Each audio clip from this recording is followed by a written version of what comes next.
Alright, this is my hunting setup. I like to squirrel hunt with a slingshot when I get a chance.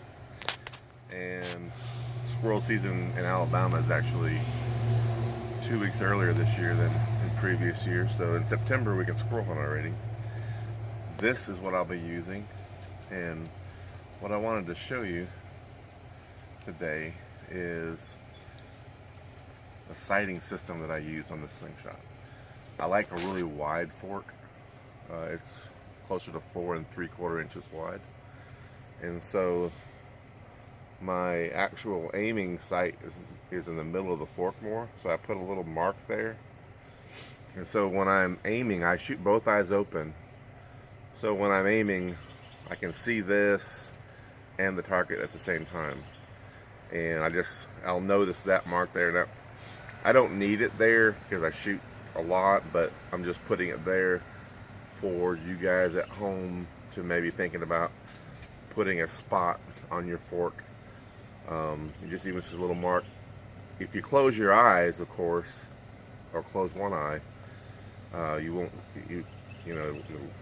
block the target. But by keeping both eyes open, your eyes will adjust, and you'll see this in one eye and see the target in the other eye. Keeping them both open, you'll see this in the foreground, and just something you get used to. So these bands are precise red, which actually Simple Shot will now carry this stuff, so it'll be nice to be able to get this from Simple Shot. It's precise red. It's 1.25 inches, tapered down to 3/4 of an inch.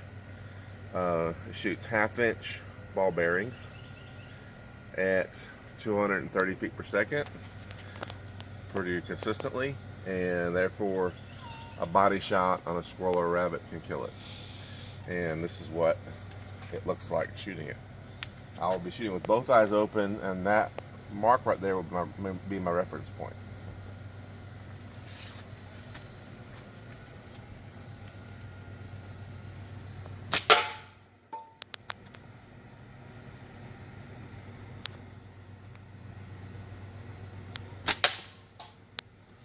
I'm just seeing that in the foreground, and that's 10 meters away. If you can hit a can with this setup from 10 meters, you can hunt.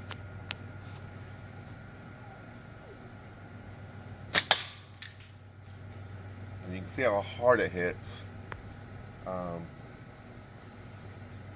Really, really powerful setup.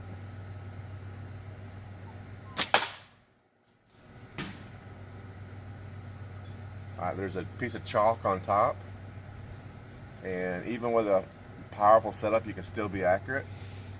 That chalk's only that thin.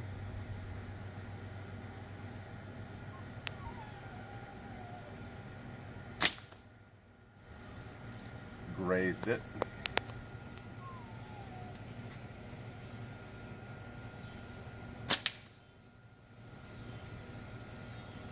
So anyway, it shoots really hard. And I use this little spot. That spot's there just to show you guys at home that you may want to try that. I think that, in my opinion, the wider you can get the forks when you have these big heavy bands, the wider you can get it, the more consistently your shot releases and whatnot. So try to get your forks nice and wide, and then when you're shooting in a lot of different positions situation, you'll have a less chance of hurting your hand or fork hitting when you're shooting in a hunting situation. Anyway, I haven't put out a video in a minute, so I thought I'd just make one real quick and talk about shooting with both eyes open with a hunting setup. This is what I'm going to use.